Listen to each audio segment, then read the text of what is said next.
Sarah Campbell, BBC News.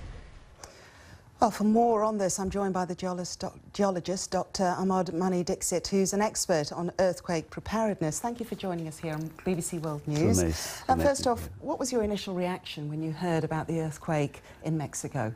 Well, I remember about the earthquake that hit Mexico in 1985, and that was a huge earthquake, and then the devastation was more than 10,000 people died that time. And I was praying for Mexican people. Were you surprised that it had been struck, the country? Well, unfortunately, the earthquakes take place where it has taken place. You know, the reason for the earthquakes to happen, the plates are moving, and the plates are moving and subducting to each other. So earthquakes happen where they happen.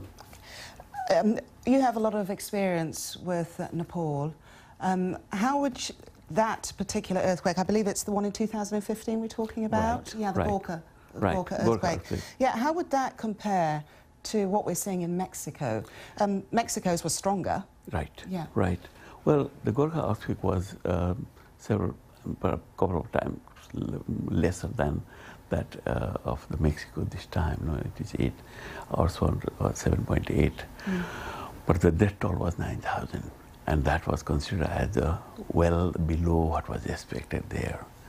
All, the earthquakes are different, and even the same magnitude earthquakes sometimes behave differently depending upon, where it is struck, what is the topography, what is the people, what is the vulnerability, what is the exposure there around. I was going to say, when you say they behave different, do they behave different because of man being in the location of the earthquake? What is the greatest danger, the earth moving or man being there with his buildings and what have you?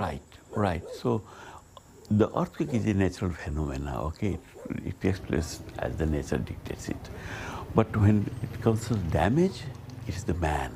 It's the way man lives there. It constructs there.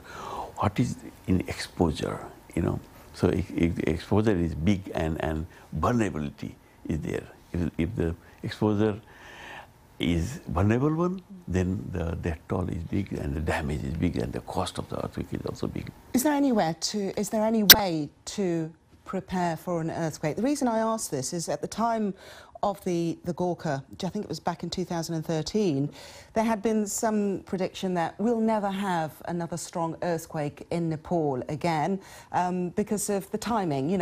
We might have small ones, but certainly not of that magnitude. I mean, how long does it take for that accumulated energy within the Earth's crust to build up?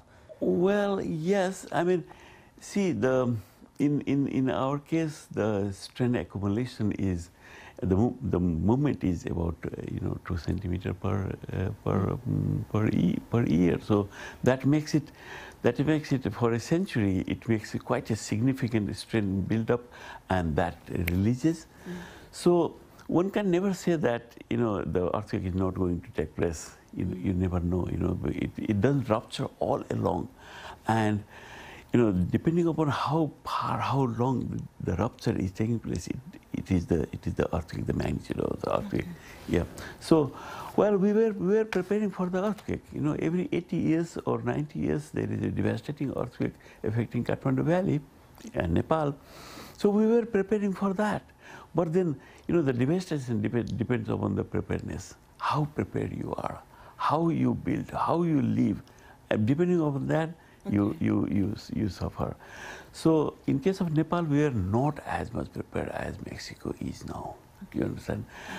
Although the death toll here, I mean, it's still the preliminary figures that it's a couple of dozen of deaths taking place, but then it is well below what could have been there. Okay, Dr. Amod Mani Dixit, thank you very much for your insight.